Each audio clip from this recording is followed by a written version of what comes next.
Second week Subrahmanyeswara స్వామి పూజ అయితే complete అయిపోయింది. First ఈ పూజ చేయాలనుకున్నప్పుడు అసలు చేయగలనా లేదా అని నాకు చాలా థాట్స్ వచ్చినాయి.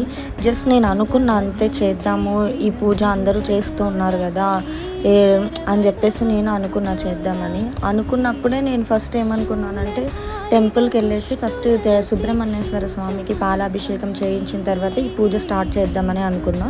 బట్ నాకు కుదరక నేనైతే ఆ రోజు వెళ్ళలేదు అని చెప్పేసి ఆ రోజే మా ఇంట్లోకి అయితే ఒక పాము వచ్చింది. జస్ట్ మిస్, అది ఏం చేయలేదు కానీ బట్ యూజువల్గా మనకి పాముల్ని చూస్తే భయం వేస్తుంది కదా, నాకు కూడా అలానే భయం వేసినా బట్ లోపల చాలా హ్యాపీగా ఫీల్ అవుతున్నాను నేను. ఎందుకంటే దేవుడు ఓకే నాకు ఇలా సిగ్నల్ ఇచ్చిండా నన్ను పూజ చేసుకోమని చెప్పేసి అని నేను చాలా హ్యాపీగా ఫీల్ అయ్యి మళ్ళీ నెక్స్ట్ డే సుబ్రహ్మణ్యేశ్వర స్వామి టెంపుల్కి వెళ్ళి పూజ చేసుకొని ఇంకా నెక్స్ట్ వీక్ నుంచి ఈ పూజ అయితే స్టార్ట్ చేశాను.